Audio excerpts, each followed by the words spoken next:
Bismillahirrahmanirrahim.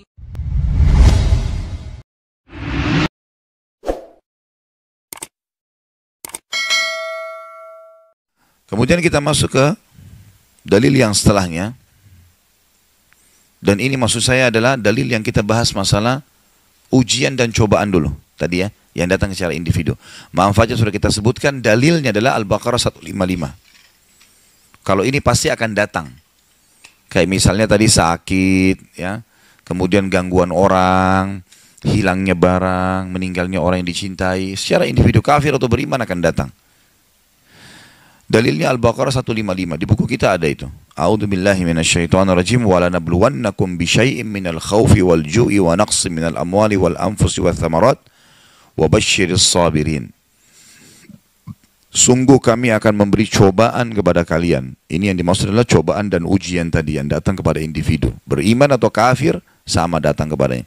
Namun kita sudah jelaskan kalau orang beriman manfaatnya meninggikan derajatnya, melipat gandakan pahalanya. Orang kafir atau fasik untuk memberi peringatan, berhenti dari kesalahannya. Dan sungguh kami akan memberikan cobaan kepada kalian dengan Allah gunakan kalimat sedikit. Mungkin bagi kita sudah besar, tapi bagi Allah kecil sekali. Bahkan ada hadis yang berbunyi Allah tidak akan menguji seorang hamba melampaui kapasitasnya. Nggak mungkin, pasti kita mampu lakukan itu. Allah mau kita belajar. Sedikit ketakutan, sedikit kelaparan, sedikit kekurangan harta, sedikit kekurangan jiwa, dan sedikit hasil buah-buahan, panen, keuntungan didapatkan. Dan beritakanlah berita gembira kepada orang-orang sabar.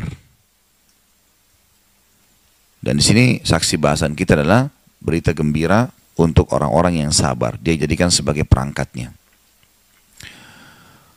Kalau bencana, tadi kita jelaskan ujian dan cobaan. Kalau bencana yang sifatnya merata, semua orang kena, maka ini hanya disebabkan karena dosa yang merata pula. Kalau di satu komunitas masyarakat itu tersebar perzinahan, tersebar riba, tersebar segala macam, jangan heran kalau datang cobaan-cobaan, bencana maksud saya, bencana yang besar, banjir, longsor, apalah, itu pasti datang. Kalau sudah merata dan tidak ada yang luruskan, itu pasti terjadi. Dalilnya tidak ada dalam buku kita, ditulis surah Hud, surah nomor 11, ayat 117. Surah Hud, surah nomor 11, ayat 117. Sudah buka? 117. A'udzu billahi minasyaitonir rajim. Wa ma kana rabbuka liyuhlikal qura bidzulmin wa ahluha muslihun. Dan tidak akan pernah Tuhanmu membinasakan satu negeri sementara penduduknya berbuat kebaikan.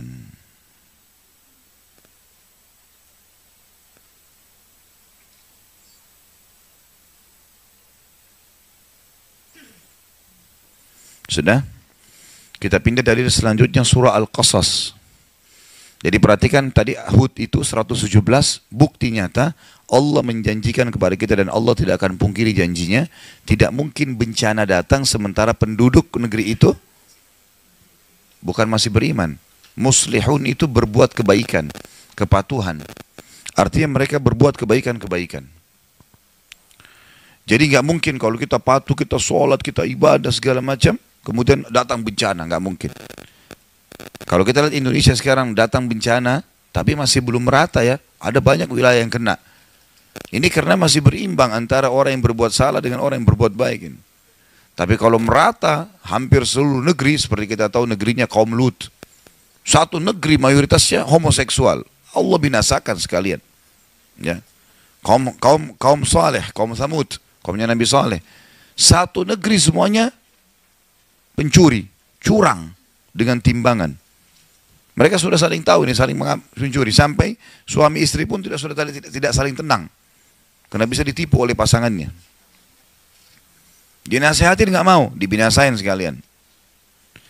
Dalil yang selanjutnya surah Al-Qasas, surah nomor 28, ayat 58 dan 59. Al-Qasas 28, surah nomor 28, ayat 58 sampai 59.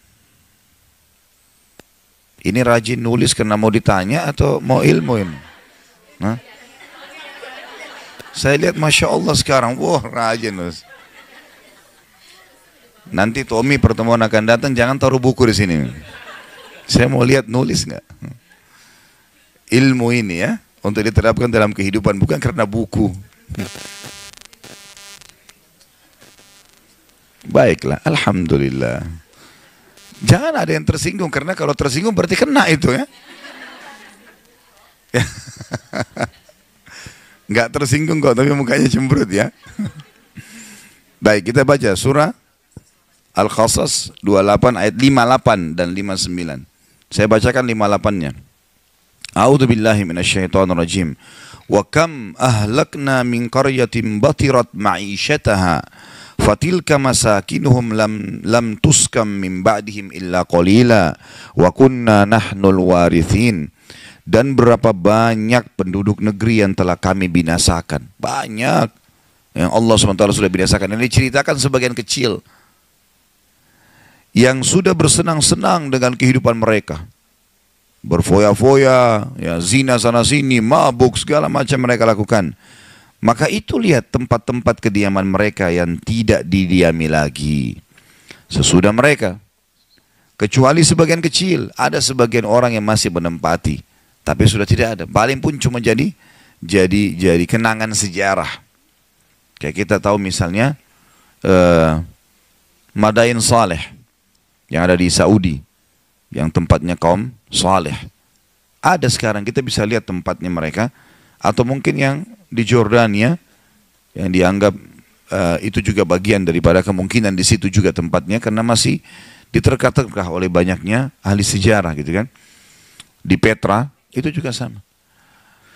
Tapi kita cuma bisa lihat paling dijaga oleh pemerintah. Makanya Allah mengatakan, lihatlah tempat kediaman mereka, tidak ada lagi yang huni. Mereka punya dulu sudah foya-foya, mereka nyanyi-nyanyi, mereka nari-nari segala macam. Tapi lihat tempat tinggal mereka, tinggal kenangan. Dan tidak ada yang ditinggali kecuali sedikit. Maknanya adalah hanya jadi kenangan sejarah. Dan kami adalah pewarisnya. Kami ambil alih tempat mereka. Udah, jadi bagian dari bumi kembali. Ayat 59. وَمَا كَانَ رَبُّكَ مُهْلِكَ الْقُرَى حَتَّى يَبْعَثَ فِي أُمِّهَا رَسُولًا يَتْلُو عَلَيْهِمْ آيَاتِنَا وَمَا كُنَّا مُهْلِكِ الْقُرَى إِلَّا وَأَهْلُهَا ظَالِمُونَ. Perhatikan baik-baik ayat ini. Dan tidak ada Tuhanmu, hai Muhammad, mustahil Allah membinasakan kota-kota sebelum dia mengutus ke kota-kota tersebut Rasul yang membacakan ayat-ayat kami kepada mereka. Pasti sampai dulu peringatan. Allah enggak, walaupun negeri itu zalim, tapi belum ada orang yang menyampaikan kebenaran, maka Allah belum binasakan.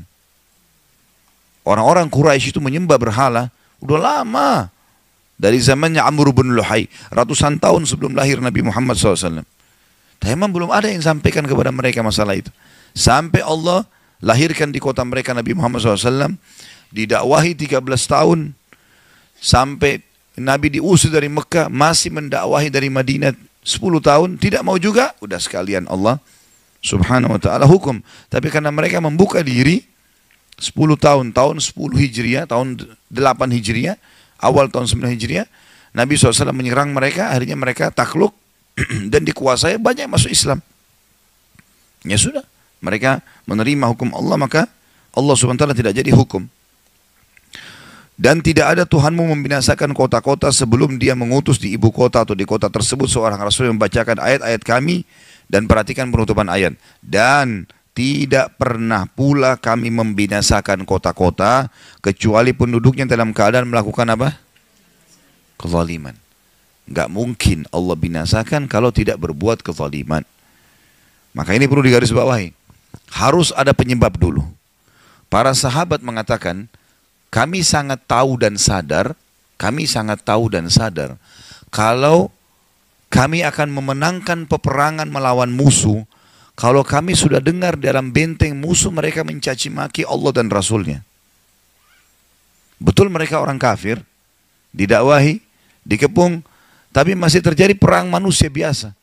Kapan kemenangan Allah datang? Justru kalau makin memuncak kejahatan mereka.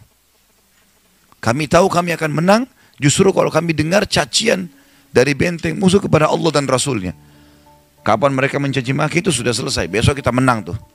Seperti itulah.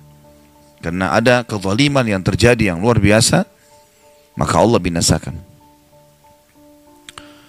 Jadi ini dalil-dalil berhubungan dengan masalah bencana.